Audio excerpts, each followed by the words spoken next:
পুরুষ মানুষ একটা মিথ্যা হাসি দিয়ে হাজারটা দুঃখ লুকিয়ে রাখতে পারে।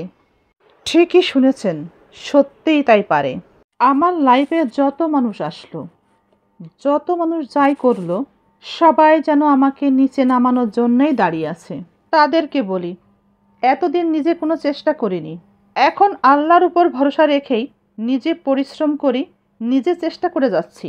তাদেরকেই বলি, তোমরা যাই বলো যাই করো, আমি একা নই, আমার সাথে আল্লাহ আছে।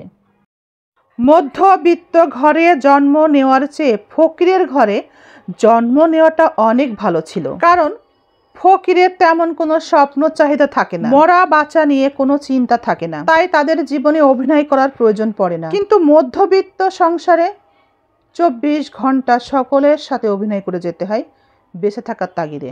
প্রতিনিয়ত সুখে থাকার অভিনয় করে যেতে হয়। কথাগুলো কি ঠিক বললাম? বুদ্ধিমান মানুষ তার লেভেল ঠিক রেখেই ভেবে চিনতে বন্ধুত্ব করে, ওটা আত্মার প্রশান্তি। চুপ থাকা কখনোই কোনো দুর্বলতা নয়। আমরা যাদেরকে আপন মনে করি, আমরা তাদের যে কেউ তারা তা মনেও করে না। যাদেরকে আমরা আপন ভাবি, তারা আমাদের মানুষও মনে করে না। টাকা ছাড়া আসলে কেউ কারো আপন হয় না। ক্ষত খুঁজতে গিয়ে দেখি আমি ধ্বংসের শেষ প্রান্তেই দাঁড়িয়ে আছি। মানুষ নিজের ভুল দেখতে পায় না, কিন্তু অন্যের ভুল ঠিকই দেখে, ঠিকই ধরতে পারে। মানুষ তার নিজের সুখের জন্যে ঘর বদলায়, সম্পর্ক বদলায়, বন্ধুও বদলায়, তবু তার জীবনের সমস্যার সমাধান হয় না। জীবনে তার সুখ আসে না, কারণ সে নিজেকে বদলায় না। বন্ধুই বলেন আর বান্ধবী বলেন, মা অথবা বোনের পুঁজিই হচ্ছে আপনার দুর্বলতা। এটাই বাস্তব। আপনার দুর্বলতাকে কাজে লাগিয়ে ক্ষুদ্র স্বার্থের কারণেই তারা আপনার জীবনের সুখ শান্তি, আপনার সংসার জীবনের শান্তি, আপনার স্ত্রীর জীবনের সুখ শান্তি বিনষ্ট করতে পারে। আমরা আমাদের অতীত ভুলতে পারি না, যদিও অতীত ভুলে যাইও অতীতের ঘটনা আমরা ভুলতে পারি না।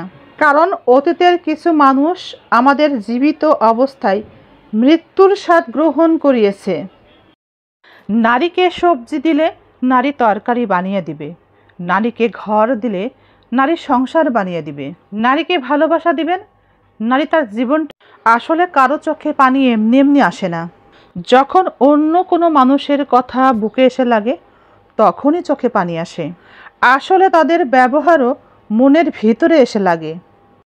বিয়ের পর স্বামীর টাকা না থাকলেই বোঝা যায় পৃথিবীটা আসলে কতটা কঠিন। সমাজের কটু কথা আর অপমান শুনলেই বুঝতে পারবেন আপনার প্রতিষ্ঠিত হওয়াটা কতটা জরুরি। সবটা দিয়েই ভালোবাসো, না হলে ছেড়ে দাও।